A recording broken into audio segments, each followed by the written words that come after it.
Welcome to the Learning Pines YouTube. We hope this video helps. You start by making sure your Realme has enough charge and you're at the home screen. Open Settings and go straight to Sound and Vibration or System depending on your UI version. This is where haptic and feedback toggles live. Once there, find Languages and Input and tap Keyboard Settings for the keyboard app in use, often Gboard or Realme Keyboard. Make these selections now so you can access the tactile feedback switch and avoid toggling the wrong preference later. Now you select the active keyboard app and open its preferences.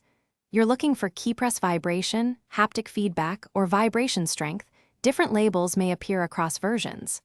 Once located, toggle vibration off or reduce strength to 0.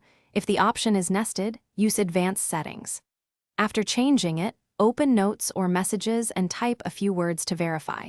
If you still feel vibration, make sure system-level haptics in sound and vibration. Finish by restarting your Realme to ensure all setting changes apply cleanly. This clears cached behavior. If you still notice keyboard vibration, recheck system haptics under sound and vibration and any app-specific feedback options inside the keyboard app. As a last step, reset keyboard app preferences or update the keyboard and system software. Sometimes a bug keeps the vibration active. If none of that works, remove third-party keyboards and test the default app. This isolates the cause quickly.